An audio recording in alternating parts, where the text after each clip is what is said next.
മൂന്നാമത്തെ ദിവസമല്ലമ്മേ അവിടുന്ന് പ്രസവിക്കുന്നത് നോർമലായിട്ട് തന്നെ പ്രസവിച്ച് കഴിഞ്ഞപ്പോൾ അന്ന് ഡോക്ടർ പറഞ്ഞെന്താ ഇത്ര മിനിറ്റ്. അപ്പോൾ ഇന്നത്തെ പിറന്നാളിന് ഞങ്ങൾക്ക് ആഘോഷമൊന്നുമില്ല കേട്ടോ. മോനസിൻ്റെ പിറന്നാളിന് അച്ഛൻ കുറച്ച് ദിവസമായിട്ട് കൈക്ക് വയ്യാതെയൊക്കെ ആയതുകൊണ്ട് റെസ്റ്റിലായിരുന്നു. ഇന്നിപ്പോൾ അച്ഛന് തൊഴിലുറപ്പുണ്ട്, പണിക്ക് പോകുന്നുണ്ട്. അപ്പോൾ എന്താ പറയുക, ഞങ്ങളിന്ന് രാവിലെ ഇങ്ങനെ അവൻ്റെ കാര്യങ്ങളൊക്കെ ഇങ്ങനെ പറയുമായിരുന്നു. അപ്പോൾ അച്ഛന് എന്താണെന്ന് മോനസിൻ്റെ പിറന്നാളിന് എന്താണ് അമ്മച്ചന് പറയാനുള്ളത് ഞാനത് ചോദിക്കട്ടെ. ഇപ്പം അച്ഛൻ പോയതിന് വൈകുന്നേരമല്ലേ വരുള്ളൂ. മിക്കവാറും ഞങ്ങൾ വൈകുന്നേരത്തിൻ്റെ ഉള്ളിൽ തിരിച്ചു പോവുകയും ചെയ്യും. അപ്പോൾ അച്ഛനെന്താന്ന് മോനസിന് വേണ്ടി പറയാനുള്ളത്? പറയാൻ എനിക്ക് ഇതിനെക്കുറിച്ച് ഒത്തിരി ഒരുപാട് സന്തോഷമുണ്ട്. ഈ എന്താ പറയുക, പിന്നെ പിറന്നാൾ വലിയ ആഘോഷമൊന്നുമില്ല, ചെറിയ തോതിൽ. അതെ, നമ്മൾ കുഞ്ഞുങ്ങൾ വരെ എന്താ പറയുക, എല്ലാ ഡോക്ടർമാർ ഉപേക്ഷിച്ച് ഞങ്ങൾ അങ്ങനെ നോക്കിയിട്ട് കിട്ടിയതാണ്. പറയാൻ കഴിയില്ല, പറയാൻ ചങ്കടറും. ഞങ്ങൾക്ക് ഇന്ന് രാവിലെ തൊട്ട്, ഇന്നല്ല എപ്പോഴും അവൻ്റെ കാര്യങ്ങൾ ഓർക്കുമ്പോൾ ഞങ്ങൾക്ക് ചങ്കടറും. പിന്നെ പ്രധാനമായിട്ടും ഞങ്ങൾ ഒന്നും വേണ്ടാന്ന് വെച്ചാൽ എന്താണെന്ന് വെച്ചാൽ നമ്മളെ ഇപ്പം മോനൂസിനെ ഞങ്ങൾക്ക് അങ്ങനെ എന്താ പറയുക, മരിച്ച് ജീവിച്ച് കിട്ടിയെന്ന് പറയാം. അതുപോലെ എത്രയോ കുഞ്ഞുങ്ങൾ ഇപ്പോൾ നഷ്ടപ്പെട്ടില്ലേ. അതുകൊണ്ട് നമുക്ക് ആഘോഷമൊന്നുമില്ല കേട്ടോ. പക്ഷേ അവൻ്റെ ആ ഒരു കാര്യം നിങ്ങളോട് അറിയിക്കണം തോന്നി. കാരണം എന്നെപ്പോലെ 7ാം മാസത്തിൽ പ്രസവിച്ച അമ്മമാരും അതുപോലെ 7ാം മാസത്തിലുണ്ടായ കുഞ്ഞുങ്ങളെ എങ്ങനെ വളർത്തും, അല്ലെങ്കിൽ എന്തെങ്കിലും സംഭവിക്കുമോ എന്നൊക്കെ വിചാരിക്കുന്ന കുറേ അമ്മമാർ ഒരുപക്ഷെ കാണുന്നുണ്ടെങ്കിൽ അവർക്ക് അതൊരു ധൈര്യം ആയിക്കോട്ടെ എന്ന് വിചാരിച്ചിട്ടാണ്. ഒരു കുഴപ്പവും കുഞ്ഞുങ്ങൾക്ക് ഉണ്ടാവില്ല, നമുക്ക് കിട്ടാനുള്ളതാണ്, നമുക്ക് കിട്ടും എന്ന് ഒരു മനസ്സിനൊരു സന്തോഷം കിട്ടട്ടെ എന്ന് കരുതിയിട്ടാണ് ഞാൻ കുറച്ച് കാര്യങ്ങൾ ബാക്കിയുള്ള വീഡിയോയിൽ പറയുന്നുണ്ട്. അവൻ്റെ 7ാം മാസത്തിലുള്ള ജനനവും ആ 2-3 മാസത്തെ ആശുപത്രിയിലെ കാര്യങ്ങളൊക്കെ. അപ്പോൾ അച്ഛൻ രാവിലെ പണിക്ക് പോകാൻ ഇറങ്ങിയതുകൊണ്ട് രാവിലെ അച്ഛനെയും കൂടെ നിർത്തിയെന്നേ ഉള്ളൂ. ഇനി നമുക്ക് വഴിയേ കാണാം. സന്തോഷത്തിന് ഒരു ഗ്ലാസ് പായസം അത്ര തന്നെ. അവന് ഭയങ്കര ഇഷ്ടമാണ് സേമിയ പായസം, ഭയങ്കര ഇഷ്ടമാണ്. അതുകൊണ്ട് ഞങ്ങൾ സേമിയ പായസം ഉണ്ടാക്കുന്നുണ്ട്, അത്ര മാത്രമേ ഉള്ളൂ. അപ്പോൾ അവന് മോനൂസിന് ഏറ്റവും ഇഷ്ടപ്പെട്ട പായസമാണ് സേമിയ പായസം. അപ്പോൾ ഇന്ന് ഞങ്ങൾ അത് മാത്രം സ്പെഷ്യലായിട്ട് ഉണ്ടാക്കുന്നുള്ളൂ കേട്ടോ. പിന്നെ ചോറ് സേമിയ ഇവിടെ വറുത്ത് വെച്ചു, പാല് തിളയ്ക്കാൻ അടുപ്പത്ത് വെച്ചിട്ടുണ്ട്. അമ്മയ്ക്ക് ഷുഗർ ആയതുകൊണ്ട് കുറച്ച് ഞങ്ങൾ മധുരം ഇടാതെ എടുത്ത് വെച്ചിട്ടോ. അപ്പോൾ ഞങ്ങളുടെ എല്ലാ കൂട്ടുകാർക്കും ഇന്നത്തെ ഞങ്ങളുടെ കൊച്ചു വിശേഷത്തിലേക്ക് ഒത്തിരി സ്നേഹത്തോടു കൂടി സ്വാഗതം ചെയ്യാണ് കേട്ടോ. രാവിലെ ഇതൊക്കെ ആക്കുമ്പോൾ അവർ എഴുന്നേറ്റുണ്ടായിരുന്നില്ല കേട്ടോ. പിന്നെ അവൻ എഴുന്നേറ്റതിന് ശേഷം ഒരാഴ്ചയായിട്ട് അമ്മ ഇവരെ എണ്ണ തേപ്പിക്കലൊക്കെ ആയിരുന്നു, മഞ്ഞളും തേങ്ങാപ്പാലൊക്കെ തേപ്പിക്കലൊക്കെ ആയിരുന്നു ഞങ്ങൾ വന്നതിന് ശേഷം കേട്ടോ. അത് തേപ്പിച്ച് കഴിഞ്ഞപ്പോഴത്തേക്കും കുടുവിനും ആദ്യക്കുട്ടനും ജലദോഷം തുടങ്ങിയിട്ട് അവർക്ക് ഈ അലർജീൻ്റെ പ്രശ്നമുള്ള കാരണം മോനൂസിന് വലിയ കുഴപ്പമില്ല കേട്ടോ. പക്ഷെ അവൻ എണ്ണ തേക്കാൻ ഭയങ്കര മടിയാണ്. എണ്ണ തേക്കാന്ന് പറഞ്ഞാൽ അവന് കൊല്ലുന്നതിന് തുല്യ കേട്ടോ. ഞാൻ പിടിച്ച് വെച്ചൊക്കെ എണ്ണ തേക്കണം കേട്ടോ. കാരണം ഞാൻ എന്നിട്ട് വിചാരിക്കും അവന് ജനിച്ച് കഴിഞ്ഞപ്പോഴേ അവനെ എണ്ണ തേപ്പിക്കാനൊന്നും പറ്റുന്നത്. അപ്പോൾ കൊടു ഞാൻ പിടിച്ചേക്ക്, അമ്മ പിടിച്ചേക്കമ്മേ, അമ്മ പിടിച്ചേക്ക്, ഞാൻ തേക്കാന്ന് പറയുന്നുണ്ട് കേട്ടോ. കൊടു എന്നിട്ട് എണ്ണ എടുത്തോണ്ട് വരും, മോനൂസിൻ്റെ മേത്ത് അവൻ തേക്കുകയായിരുന്നു കേട്ടോ. ഇത് തന്നെ പിറന്നാളുകാരനെ എണ്ണ തേപ്പിക്കാൻ വേണ്ടിയിട്ട് അമ്മമ്മ ഞാൻ പകുതി കേട്ടോ. അവൻ അത്രയും ഇഷ്ടമല്ല.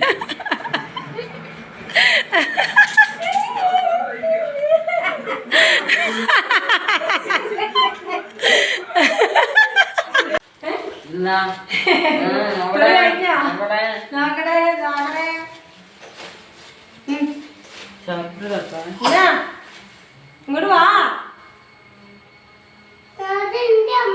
അച്ഛ വാങ്ങിയതാ. അച്ഛ ഇന്നലെ പണി കഴിഞ്ഞ് വരുമ്പോ വാങ്ങി വന്നിരുന്നു.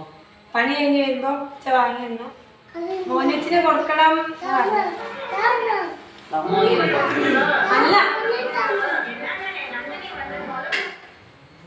അപ്പൊ നൈറ്റി അമ്മമ്മ ഇട്ട് അച്ഛൻ വാങ്ങിക്കൊടുത്ത ഷർട്ട് രാവും പകലും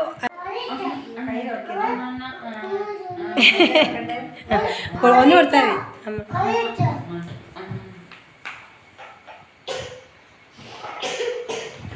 മതി. ചെരിഞ്ഞുണ്ട്. പായസം റെഡി. എന്നാ കൂട്ടാ. കുടുവിന് ചൂടുണ്ടാവോ? അമ്മമ്മ അവിടെ വെക്കും അമ്മമ്മ. ഓ ടവലിലാണോ വെച്ചത്? ഓ അമ്മ അവിടെ ഇരുന്നോളെ. അതി ഹായ് കൂട്ടുകാരെ. അപ്പോൾ ഇന്നത്തെ ഒരു കൊച്ചു വീഡിയോയിലേക്ക് എല്ലാ കൂട്ടുകാർക്കും സ്വാഗതം. ഇന്ന് ഒരുപാട് സന്തോഷമുള്ളതും എന്നാൽ ഒത്തിരി വിഷമങ്ങൾ ചുറ്റിനും ഉള്ളതുമായ ഒരു ദിവസമാണ് കേട്ടോ. ആ സന്തോഷം എന്താണെന്നല്ലേ, ഞങ്ങളുടെ മോനസിൻ്റെ ജന്മദിനമാണ് കേട്ടോ. ഏതാണ് അതി? ബർത്ത്ഡേ.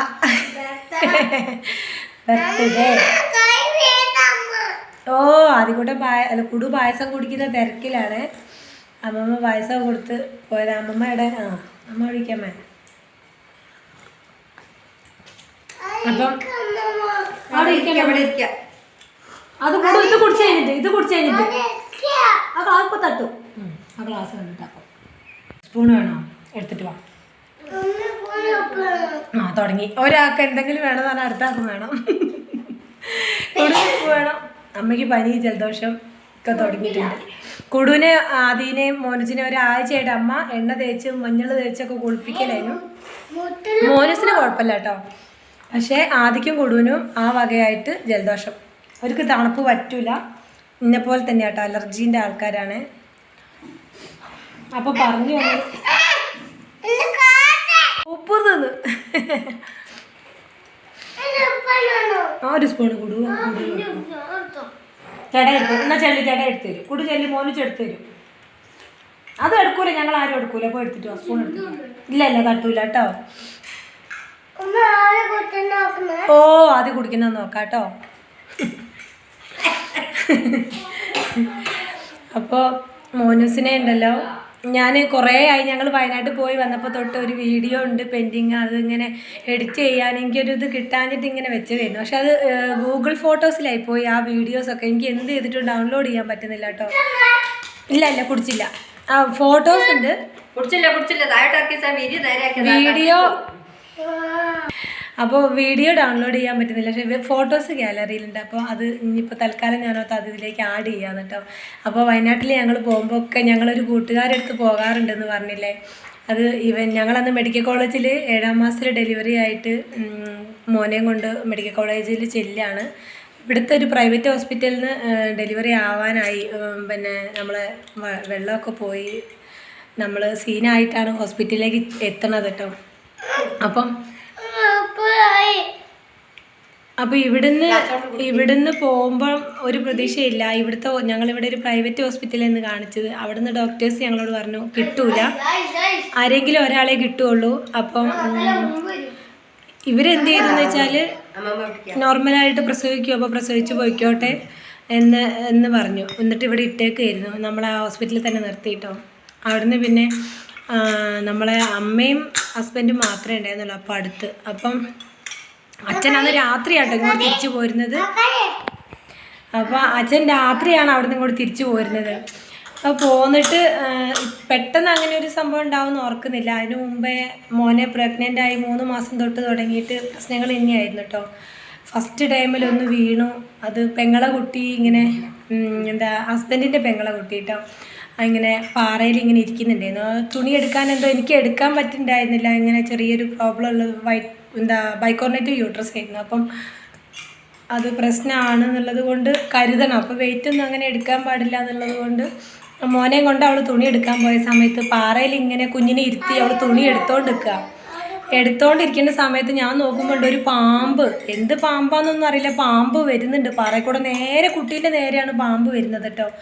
അപ്പോൾ ഞാൻ ഈശ്വരാൻ്റെ മുത്തപ്പ, എനിക്കിപ്പോഴും ഓർമ്മയുണ്ട് കേട്ടോ. മുത്തപ്പാന്ന് വിളിച്ച് ഞാൻ താഴെ മുറ്റത്ത് നിൽക്കുന്ന ഞാൻ ഓടി പാറേൻ്റെ മുകളിലെത്തി കുട്ടീനെ എടുത്തു. കിച്ചുടനെ ഞാൻ വാരി എടുത്തപ്പോഴത്തേയും പാമ്പ് കാലിൻ്റെ ചോട്ടിലെത്തി. പാമ്പ് നമ്മളെ കാലിൽ ചുറ്റി അല്ലെങ്കിൽ ഇതായി തൊട്ടു എന്നൊന്നും നമുക്ക് മനസ്സിലാവില്ല. പക്ഷേ പാമ്പിൻ്റെ കാലിൻ്റെ ഇടയിൽ കൂടെ പാമ്പ് അങ്ങ് പോയി എന്നുള്ളത് മാത്രമേ എനിക്ക് ഓർമ്മയുള്ളൂ. ഞാൻ കുഞ്ഞിനെ എടുത്ത് അതേപോലെ കിച്ചുടനെ എടുത്തിട്ട് ഞാൻ അവിടെ അങ്ങ് വീണു. അതായത് കുത്തിയിരുന്ന് അങ്ങ് വീണു പോയിട്ടോ.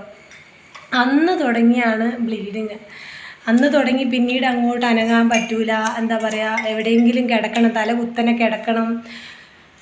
പിന്നീട് ഒന്നും പറയണ്ട, എന്ത് പറഞ്ഞാൽ തീരുന്ന കഥയല്ല കേട്ടോ. അപ്പം അങ്ങനെ ഒരുപാട് എന്താ പറയുക, ഒരുപാട് അനുഭവങ്ങൾ ഒരു പ്രഗ്നൻ്റ് ആയിരിക്കുന്ന ഒരു സമയത്ത് നമ്മൾ അനുഭവിക്കാൻ പാടില്ലാത്ത ഒത്തിരി വിഷമങ്ങൾ, അതെല്ലാം കഴിഞ്ഞ് 7-ാം മാസം ആയപ്പോഴത്തേക്കും അവന് ഡെലിവറി ആയി.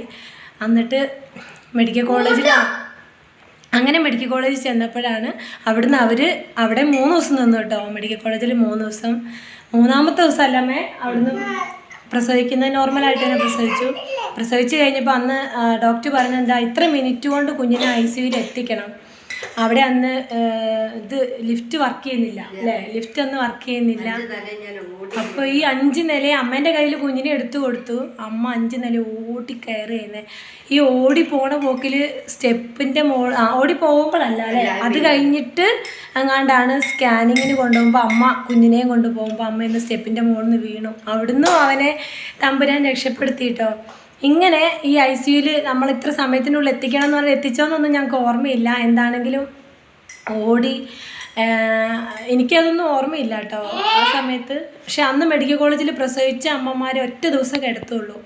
പ്രത്യേകിച്ച് ഇങ്ങനെ വെയിറ്റ് ഇല്ലാതെ പ്രസവിക്കുന്ന നേരത്തെ ഡെലിവറി ആവുന്നവരൊക്കെ എന്ന് പറഞ്ഞാൽ ICUയിൽ കുഞ്ഞിനെ ആക്കിയ പിറ്റേ ദിവസം തൊട്ട് നമ്മളൊക്കെ ICUയിൽ പോയി നിൽക്കണം. അപ്പോൾ ഇന്നിപ്പോൾ ഞാൻ എത്രയോ സന്തോഷത്തോടു കൂടിയാണ് കേട്ടോ ഇതൊക്കെ പറയണത്. ഒരു കാലത്ത് കണ്ണീര് മാത്രമേ ഉണ്ടായിരുന്നുള്ളൂ കേട്ടോ. കണ്ണീര് മാത്രം എന്ന് പറഞ്ഞാൽ കരയാൻ മാത്രം അറിയണ്ടായിരുന്നുള്ളതാണ് സത്യം. അങ്ങനെ ഞങ്ങൾ എന്താ പറയുക, അമ്മ ആണ് അന്നത്തെ ദിവസം മുഴുവൻ നിൽക്കുന്നത്, പിന്നെ അമ്മയാണ്. പിന്നെ പിറ്റേ ദിവസം തൊട്ട് അമ്മമാർ, അതായത് പ്രസവിച്ച് നമ്മളും എന്ത് ചെയ്യണം, കുഞ്ഞിൻ്റെ അമ്മമാരും അമ്മയും കുട്ടീൻ്റെ അടുത്ത് പോയി നിൽക്കണം. അങ്ങനെ രാവിലെ തൊട്ട് അതായത് 24 മണിക്കൂറും കുഞ്ഞിൻ്റെ അടുത്ത് ഇരിക്കാനൊന്നും നമുക്ക് അന്ന് ICUവിൻ്റെ ഉള്ളിൽ നിന്ന് പറഞ്ഞാൽ ഓരോ ചില്ലാണ്, ഓരോ ചില്ലിൻ്റെ മുകളിൽ ഇങ്ങനെ ഓരോ കുട്ടികളെ കിടത്തിയിട്ടുണ്ടാവും. ഓരോരോ കുഞ്ഞു മക്കൾ, വെയിറ്റ് ഒന്നും ഇല്ലല്ലോ, ആകെ നമ്മളെ കയ്യിൻ്റെ അത്ര പോലും ഇല്ലാത്ത കുഞ്ഞു മക്കളെ ഇങ്ങനെ കിടത്തിയിട്ടുണ്ടാവും. ഓരോ വെന്റിലേറ്ററിൻ്റെ അടുത്തും ഇങ്ങനെ കുഞ്ഞുങ്ങളെ കൂടെ അമ്മമാരിങ്ങനെ നിൽക്കുകയാണ്. നമ്മളെ കുഞ്ഞിൻ്റെ ജീവനുണ്ടോ ഓരോ നിമിഷവും നോക്കിയിരിക്കുകയാണ്. പിന്നെ മുലപ്പാൽ ചുരത്തി പോകുമ്പോൾ കുടിപ്പിക്കാൻ കഴിയില്ല, കാരണം വലിച്ചു കുടിപ്പിക്കാൻ പാടില്ല. അവന് 7 മാസമല്ലേ. ആ പ്രസവിക്കുന്ന കുഞ്ഞുങ്ങൾക്കൊക്കെ മൂക്കിലൂടെയാണ് ട്യൂബിട്ട് പാല് കൊടുക്കുന്നത്. അങ്ങനെ എന്താ പറയുക, ഒരുപാട് അങ്ങനെ ICUയിൽ എനിക്ക് തോന്നുന്നു 2-3 മാസം ഞങ്ങൾ കോഴിക്കോട് മെഡിക്കൽ കോളേജിൽ പലവട്ടം ഡോക്ടേഴ്സ് ഞങ്ങളോട് പറഞ്ഞു, പിന്നെ ജീവൻ മിക്കവാറും നമുക്കത് കിട്ടൂല, നമ്മളെ മാക്സിമം നോക്കി കിട്ടാൻ സാധ്യതയില്ല എന്ന് പറയും. പുറത്ത് നിൽക്കുന്ന അച്ഛനും ഹസ്ബൻഡും പുറത്ത്, വെയിലാണെങ്കിൽ ഒത്തിരി പേരുണ്ട് കേട്ടോ കൂട്ടുകാർ, അവരൊക്കെ ഒരുമിച്ച്. ഇപ്പോൾ അവിടെ ചെന്ന് കഴിഞ്ഞപ്പോൾ ഇന്നിപ്പോൾ നമ്മളെ വയനാട്ടിൽ കണ്ടില്ലേ ദുരന്തത്തിൽ, അറിയാത്തവരെല്ലാവരും കൈകോർത്തു. അതുപോലെ തന്നെ നമ്മൾ ആ മെഡിക്കൽ കോളേജ് ചെല്ലുമ്പോഴും അവിടെ അങ്ങനെ തന്നെയായിരുന്നു കേട്ടോ. ഒരുപാട് അമ്മമാർ, ഒരുപാട് അച്ഛന്മാർ, എല്ലാവരും ഒരു കുടുംബം പോലെ. അപ്പോൾ അവിടെ ഒരുപാട് അനുഭവങ്ങളുണ്ട് കേട്ടോ. ഞങ്ങൾക്ക് ഒരുപാട് അനുഭവങ്ങളുണ്ട്, അതൊക്കെ മനസ്സിലുണ്ട്. പക്ഷെ നിങ്ങളെ പറഞ്ഞ് ബോറടിപ്പിക്കാൻ പറ്റില്ലല്ലോ. അങ്ങനെ മെഡിക്കൽ കോളേജിൽ 3 മാസം കുഞ്ഞിനെ ഉമ്മ വെക്കാൻ പാടില്ല. അവൻ്റെ തുണികൾ വേറെ തന്നെ കഴുകണം. അതുപോലെ അവന് കൊടുക്കുന്ന ഭക്ഷണം കൊടുക്കുന്ന പാത്രം നമ്മൾ വേറെ തന്നെ വെക്കണം, വേറെ കഴുകണം. വൃത്തിയില്ലാതെ ആരും കുഞ്ഞിനെ എടുക്കാൻ പാടില്ല, തൊടാൻ പാടില്ല. അങ്ങനെ എല്ലാം നമ്മൾ വളരെ ശ്രദ്ധിക്കണം കേട്ടോ. എപ്പോഴും നീറ്റായിരിക്കണം. പിന്നെ മരുന്നുകളൊന്നും കുടിക്കാൻ പാടില്ല. ഇതിൻ്റെ ഇടയിൽ ഞാൻ കഷായം കുടിച്ച സമയത്തുണ്ടായ ഒരു അപകടമുണ്ട്. പക്ഷെ അതൊന്നും നിങ്ങളോട് പറയാൻ വയ്യ, ഒത്തിരി സമയമാവും. അങ്ങനെ അതെല്ലാം കഴിഞ്ഞു. ഡോക്ടർ പറഞ്ഞു ചിലപ്പോൾ നടക്കാനുള്ള ശേഷി ഉണ്ടാവില്ല, ചിലപ്പം കാഴ്ചശക്തി ഉണ്ടാവില്ല, ചിലപ്പോൾ കേൾക്കാനുള്ള ശേഷി ഉണ്ടാവില്ല, സംസാരശേഷി ഉണ്ടാവില്ല, ബുദ്ധി ഉണ്ടാവില്ല, പലതും അവർ നമ്മളോട് പറഞ്ഞിട്ടുണ്ട് കേട്ടോ. എല്ലാവരോടും പറയും തോന്നുന്നു, കാരണം നമ്മളൊരു പ്രതീക്ഷ, അങ്ങനെ ഒരു സിറ്റുവേഷൻ ആയതുകൊണ്ടായിരിക്കും നമ്മളോട് അങ്ങനെ പറഞ്ഞത് കേട്ടോ. അത് അങ്ങനെ പലതും പ്രതീക്ഷിച്ച് നമ്മൾ ഓരോ വളർച്ചയെ നമ്മൾ കണ്ണിൽ നോക്കി നിന്നു. പക്ഷേ ഈശ്വരൻ എല്ലാവരും പറഞ്ഞു കേട്ടോ, നേരത്തെ പ്രസവിച്ച കുട്ടികൾക്ക് പ്രതിരോധശേഷി കുറവായിരിക്കും, അപ്പോൾ അവർക്ക് അസുഖങ്ങൾ പെട്ടെന്ന് വരും എന്ന് എല്ലാവരും പറഞ്ഞു കേട്ടോ. എല്ലാവരും പറഞ്ഞു എന്നുള്ളതല്ല, അതാണ് സത്യം എന്നാണ് പലരും പറയണത്. കാരണം ഈ കുട്ടികൾക്ക് പ്രതിരോധശേഷി കുറവായിരിക്കുമോ, എന്തസുഖം പെട്ടെന്ന് വരുന്നു. പക്ഷേ അവനെ സംബന്ധിച്ച് എനിക്ക് തോന്നുന്നത് ആ ജനിച്ച സമയത്ത് അതായത് 1 വയസ്സ് വരെയൊക്കെ അല്ലേ അമ്മേ, 1 വയസ്സ് വരെയൊക്കെ ഞങ്ങൾ ഒത്തിരി കഷ്ടപ്പെട്ടു. 1 വയസ്സാവാനായി അവനെ ഞങ്ങൾ ശരിക്കും കുളിപ്പിക്കുമ്പോൾ കേട്ടോ, ഒന്ന് കുളിപ്പിക്കാൻ, മുഖത്ത് ഉമ്മ വെക്കാൻ, കയ്യിൽ ഉമ്മ വെക്കാൻ, എന്താ പറയുക, നമുക്ക് ഉമ്മ കൊടുക്കാൻ പോലും പേടി. ഉമ്മ വെക്കരുതെന്നാണ്, പക്ഷെ നമ്മളത് പറയുമ്പം മറ്റുള്ളവരത് ചെയ്യുമ്പോൾ നമ്മൾ കുഞ്ഞിനെ ഉമ്മ വെക്കരുത് കേട്ടോ എന്ന് പറയുമ്പോൾ, അല്ലെങ്കിൽ വൃത്തിയായിട്ട് ശ്രദ്ധിക്കണം എന്ന് അവരെ കാണിക്കാൻ പാടില്ല. ആരെയും കാണിക്കാതെ പൊതിഞ്ഞ് ബൾബ് ഇങ്ങനെ ഇട്ട് വെക്കും. ഏതാണ്ട് ഒരു നിശ്ചിത അകലത്തിൽ ബൾബ് ഇട്ട് വെച്ചിട്ട് അതിൻ്റെ ചുവട്ടിൽ ഇങ്ങനെ കിടത്തും.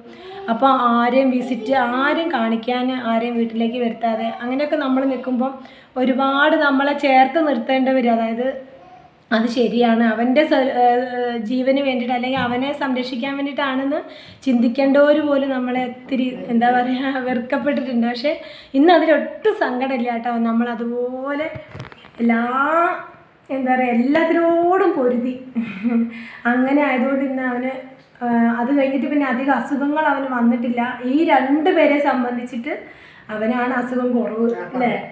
ഒരു എന്തെങ്കിലും ആദ്യക്കുട്ടനാണെങ്കിലും കുടുവിനൊക്കെ എന്ന് പറഞ്ഞാൽ എന്നും വയ്യായിക തന്നെയാണ് കേട്ടോ. ഇവനെയും കൊണ്ട് ആ ഒരു 3 വയസ്സ് വരെയൊക്കെ നമ്മളിങ്ങനെ ഇടയ്ക്കിടയ്ക്ക് ചെക്കപ്പിന് പോകും, അങ്ങനെ എല്ലാത്തിനും പോകുമായിരുന്നു. പിന്നീട് ഇനി നമുക്കറിയില്ല കേട്ടോ, ദൈവത്തിൻ്റെ കയ്യിലാണ് എല്ലാം. അവനുള്ളിൽ എന്തെങ്കിലും അസുഖങ്ങളുണ്ടോ, അതിപ്പോൾ എനിക്കുണ്ടോ മറ്റാർക്കുണ്ടോ നമുക്ക് പറയാൻ കഴിയില്ലല്ലോ. പ്രത്യക്ഷത്തിൽ ഞങ്ങൾക്ക് അവനൊരു കുഴപ്പമില്ല കേട്ടോ. കൈകാലുകൾക്കോ കാഴ്ചശക്തിക്കോ ഒന്നിനും. പഠിക്കാനാണെങ്കിൽ അവൻ്റെ വലിയ എന്താ പറയുക ഫുൾ A+ കാരനോ അല്ലെങ്കിൽ ക്ലാസ്സിലെ ഫസ്റ്റ് ഒന്നുമല്ല. പക്ഷേ എങ്കിലും ഞാൻ പറയാം ഈശ്വരനോട് ഒരുപാട് നന്ദി പറയാനാണ് ഒരു കുഴപ്പമില്ലാതെ അവനെ ഞങ്ങൾക്ക് തന്നതിന്. അപ്പോൾ അതുകൊണ്ടാണ് ഈ ദിവസത്തിന് ഇത്രയേറെ പ്രത്യേകത ഞങ്ങൾ അനുഭവിക്കുന്നത് കേട്ടോ. പിന്നെ പിറന്നാളുകളോ അങ്ങനെ വലിയ ആഘോഷങ്ങളൊന്നും ഉണ്ടായിട്ടില്ല. ആദ്യത്തെ പിറന്നാൾ കഴിക്കുന്ന സമയത്ത് എല്ലാവരും കൂടിയൊക്കെ എല്ലാവരും കഴിച്ചു കേട്ടോ. ആദ്യത്തെ പിറന്നാൾ 1 വയസ്സിൻ്റെ പിറന്നാളാണ്. 1 വയസ്സിൻ്റെ പിറന്നാൾ നമ്മൾ ഒരുപാട് കഴിഞ്ഞിട്ടാണ് കഴിക്കുന്നതെന്ന് എനിക്ക് തോന്നുന്നു കേട്ടോ.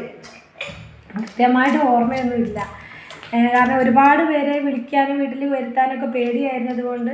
പിന്നെ അന്നെന്ന് പറയുമ്പം എല്ലാവരും ഉണ്ട്. ഇന്നിപ്പം അച്ചച്ചനില്ല, അച്ചച്ചൻ മരിച്ചുപോയി, അച്ചമ്മയുണ്ട്. അപ്പോൾ ഇന്നിപ്പോൾ ഞങ്ങളൊന്നും ചെയ്തിട്ടില്ല. ഒരു പായസം ഉണ്ടാക്കിയിട്ടുണ്ട്, ചോറ് സാമ്പാറുണ്ട്. കുടനിയിലായിരുന്നെങ്കിൽ ഈ അച്ഛൻ്റെ അടുത്ത് കുടഞ്ഞി വീട്ടിലായിരുന്നേനെ. ഇതിപ്പോൾ ഞങ്ങൾ ഇങ്ങനെ ഇങ്ങോട്ട് പോകുന്നത് കൊണ്ടാണ് ഇവിടെ ആയിപ്പോയത്. പിന്നെ അച്ഛയുടെ പല കൂട്ടുകാരും ചോദിച്ചു, ചേച്ചിക്ക് ചേട്ടനില്ലേന്ന് ചോദിച്ചു. വീഡിയോയിൽ കാണാത്തതുകൊണ്ടാണെന്ന് അറിയാം. ചേട്ടനുണ്ട്, ഇല്ലാഞ്ഞിട്ടല്ല, പക്ഷേ കൈ കുഴയുന്നതുകൊണ്ടാണ് കേട്ടോ ഞാനിങ്ങനെ മാറ്റുന്നത്. ചേട്ടായിക്ക് ഭയങ്കര മടിയാണ് വീഡിയോയിൽ വരാൻ, അത്രയൊരു ഇൻട്രസ്റ്റിംഗ് അല്ല. അപ്പം എന്നോട് പറഞ്ഞു കുറച്ച് കഴിയട്ടെ, കുറച്ച് കഴിഞ്ഞ് നിങ്ങൾ വിചാരിച്ച പോലെയൊക്കെ ആകുമ്പോൾ ഞാൻ വരാമെന്നാണ് പുള്ളി പറഞ്ഞത്. വരുമായിരിക്കും, നമുക്ക് പ്രതീക്ഷിക്കാം. അപ്പോൾ നീയ ആണ് ചോദിച്ചത്. പിന്നെ എന്താ പറയുക അങ്ങനെ. അപ്പോൾ കുറച്ച് കഴിയുമ്പോൾ ഇപ്പോൾ പായസം ഉണ്ടാക്കി, പായസം അവന് കൊടുത്തു. പിന്നെ അച്ഛമ്മേൻ്റെ അടുത്തൊന്ന് പോയിട്ട് അച്ഛമ്മ ഇവിടെ അടുത്ത് തന്നെയാണ്. കുറച്ച് അടുത്തെന്ന് പറഞ്ഞാൽ ഇപ്പോൾ 2-3 കിലോമീറ്റർ ഉണ്ടാവും അല്ലേ, 3-4 കിലോമീറ്റർ ഉള്ളൂ കേട്ടോ. അപ്പോൾ അവിടെ ഒന്ന് പോയിട്ട് വന്നിട്ട് കുറച്ച് പണികളും കൂടി ഉണ്ട്. അതെല്ലാം കഴിഞ്ഞിട്ട് വേണം വൈകുന്നേരം ഞങ്ങൾ കൂടനിക്കുന്ന തിരിച്ചു പോകണമെന്ന് വിചാരിക്കുന്നു. അപ്പോൾ ഞങ്ങൾക്ക് എനിക്ക് എന്താണെന്നറിയോ പറയാനുള്ളത്, 7ാം മാസത്തിൽ കുട്ടികൾ ജനിച്ച ഏതെങ്കിലും അമ്മമാരിപ്പോൾ ഈ വീഡിയോ കാണുന്നുണ്ടെങ്കിൽ നിങ്ങൾ ഒന്നുകൊണ്ട് വിഷമിക്കേണ്ട. അവരെ നല്ല പോലെ എന്ത് ചെയ്യുക, ഡോക്ടേഴ്സ് പറഞ്ഞതുപോലെ ശ്രദ്ധിക്കുക. ഉമ്മ കൊടുക്കരുത് എന്ന് പറഞ്ഞാൽ ഉമ്മ കൊടുക്കരുത്, മുഖത്ത് ഉമ്മ വെക്കരുത്. ഒരു പ്രായം കഴിഞ്ഞാൽ അവരെ നമുക്ക് ഉമ്മ വെക്കാമല്ലോ. അപ്പോൾ ഉമ്മ വെക്കുക. അതുപോലെ അവരെ തുണികൾ അലസമായിട്ട് അവരെ തുണികൾ നല്ലപോലെ വൃത്തിയായിട്ട് 2-3 പ്രാവശ്യം നല്ല വെള്ളത്തിൽ കഴുകി ഡെറ്റോളിൽ മുക്കി ഉണക്കുക. പിന്നെ ഭക്ഷണം കൊടുക്കുന്ന പാത്രങ്ങൾ ശ്രദ്ധിക്കുക. ഭക്ഷണം ഉണ്ടാക്കുമ്പോൾ അവർക്ക് വേണ്ടി നമ്മൾ വേറെ തന്നെ ഉണ്ടാക്കുക. അത് രീതിയിൽ കരുതുക. അതുപോലെ മെഡിസിനും കാര്യങ്ങളൊക്കെ കൃത്യമായിട്ട് കൊടുക്കുക. അങ്ങനെ മാക്സിമം ആ സമയത്ത് നമ്മൾ പുറത്ത് പോയിട്ടില്ല.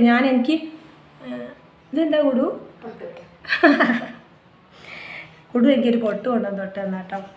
അപ്പം മാക്സിമം നമ്മൾ എന്ത് ചെയ്യാന്ന് വെച്ചാൽ ആ സമയത്ത് ഞങ്ങളൊന്നും പുറത്ത് പോയിട്ടേ ഇല്ല. എനിക്ക് തോന്നുന്നു ഞാനൊരു 1-2 വർഷം പുറം ലോകം കണ്ടിട്ടില്ല കേട്ടോ. അപ്പോൾ അതുകൊണ്ട് അങ്ങനെ നിങ്ങൾ ശ്രദ്ധിച്ചാൽ ചൂട് കൊടുക്കേണ്ട സമയത്ത് ചൂട് കൊടുത്ത് തന്നെ നമ്മളടുത്ത് തന്നെ കിടത്തുക, അമ്മമാരെ അടുത്ത് തന്നെ കിടത്തുക. ബൾബ് ഇട്ട് കിടത്തുന്ന സമയത്ത് അങ്ങനെ തന്നെ ചെയ്യുക. ഇപ്പോൾ എങ്ങനെയാണ് സംവിധാനങ്ങളെന്ന് എനിക്കറിയില്ല കേട്ടോ. ഞാൻ ഇപ്പോൾ 10 വർഷമായില്ലേ, അന്ന് ഈ ബൾബിട്ട് 10 വർഷമല്ല 13 വർഷം കഴിഞ്ഞില്ലേ. അപ്പോൾ അന്ന് ഈ ബൾബിട്ടായിരുന്നു നമ്മൾ ചൂട് അത്രയും വേണമായിരുന്നു ടെമ്പറേച്ചർ. അപ്പോൾ അതുകൊണ്ട് അങ്ങനെയായിരുന്നു ചെയ്യാറുണ്ടായിരുന്നത്. അപ്പം ഞങ്ങൾ ഈ വീഡിയോ കാണുന്ന ഏതെങ്കിലും കൂട്ടുകാർ, അമ്മമാർ ഇതുപോലെ നേരത്തെ ഡെലിവറി ആയവരുണ്ടെങ്കിൽ അവരോട് പറയാൻ ഇതേ ഉള്ളൂ, ഒന്നും പേടിക്കേണ്ട. അതാ ഇതുപോലെ ആരോഗ്യത്തോടു കൂടി നിങ്ങൾക്ക് കിട്ടട്ടെ.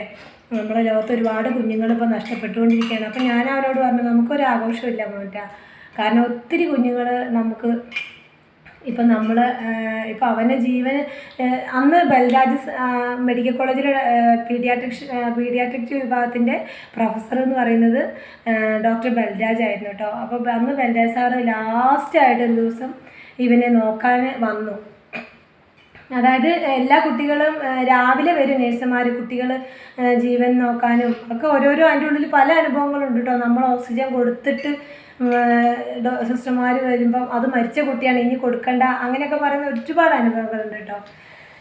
അപ്പോൾ അതെല്ലാം ഓർക്കാൻ വയ്യ. അപ്പോൾ ഇങ്ങനെ ആ ഡോക്ടർ അന്ന് പറഞ്ഞിട്ടുണ്ടായിരുന്നു, ഒരു ദിവസം ഇതുപോലെ ഇവനെ നോക്കിയിട്ട് മനസ്സിലാവുന്നില്ല, ഇവൻ ശ്വാസം എടുക്കുന്നുണ്ട്, നമുക്കൊന്നും ഇങ്ങനെ ശ്വാസം വലിക്കുന്നൊന്നും കാണില്ല, ഇവിടെ ഇങ്ങനെ ഒരു മിടിപ്പ് മാത്രമേ കാണുള്ളൂ, ഈ കുഴി ഇങ്ങനെ ഇളകും, അത്രേ ഉള്ളൂ കേട്ടോ. അന്ന് ഡോക്ടർ ബൽരാജ് വന്നു, ഇവനെ എടുത്ത് എന്ത് ചെയ്തു, ഇങ്ങനെ കമത്തി കിടത്തിയിട്ട് ഇങ്ങനെ തട്ടിയിട്ട് മനസ്സിലാവുന്നില്ല ശരിക്കും, കമത്തിയിട്ട് ചില്ലിൻ്റെ മുകളിലേക്ക് ഇങ്ങനെ കമത്തി വെച്ചു, എന്നിട്ട് തട്ടിയിട്ട് വീണ്ടും നിവർത്തി കിടത്തിയപ്പം ഇങ്ങനെ ഒരു ശ്വാസം എടുത്തു കേട്ടോ. അപ്പോൾ ഡോക്ടർ ഞങ്ങളോട് പറഞ്ഞു, ഇനി അവനെ വെടി വെച്ച് കൊന്നാലും അവൻ ചാവൂല എന്ന്. അന്ന് ആ ബൽരാജ് സാറ് പറഞ്ഞ ആ ഒരു വാക്ക് പറഞ്ഞതിന് ശേഷം അന്ന് പിന്നെ കുറച്ച് ദിവസം കൂടി അവിടെ ICUയിൽ നിൽക്കേണ്ടി വന്നുള്ളൂ. പിന്നെ മൂക്കിലൂടെയുള്ള ട്യൂബുകളെല്ലാം മാറ്റി ഞങ്ങൾ സ്വർഗത്തിലേക്ക് പോന്നു, വീട്ടിലേക്ക്.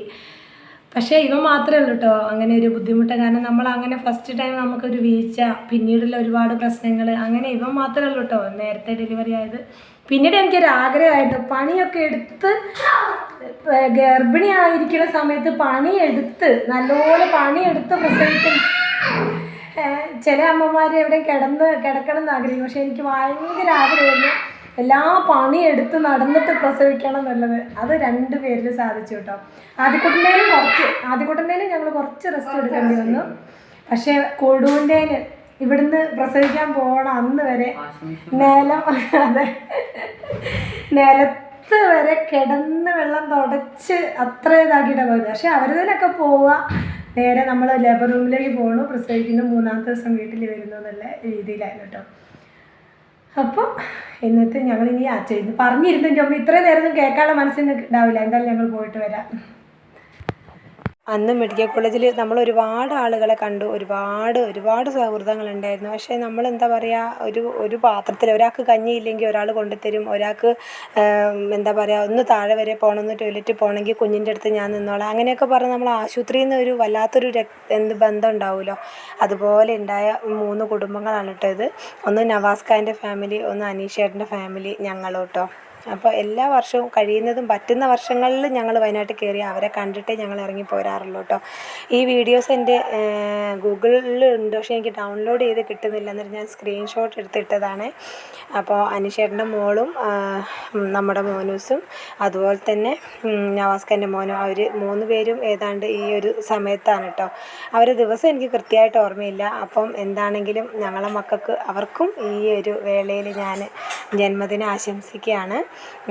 രമ്യേൻ്റെ അടുത്തും, അവിടെ രമ്യുണ്ട്, അനീഷേട്ടനും രമ്യയും നവാസ്കയും, അവളെ പേര് ഞാൻ പെട്ടെന്ന് എപ്പോഴും ഞാൻ മറക്കും. എന്താണെങ്കിലും ഒത്തിരി സന്തോഷമായിരുന്നു കേട്ടോ. അജമെടുത്തില്ല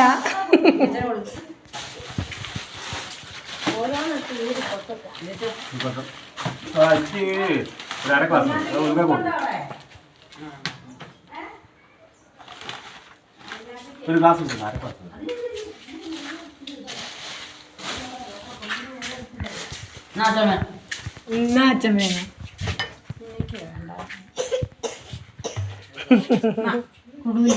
അമ്മയ്ക്ക് 1/2 ഗ്ലാസ് ആക്കി കൊണ്ടുപോയിട്ട് ആ കപ്പിലേക്ക് വെച്ചു, വെച്ചേക്ക് മുട്ടോളം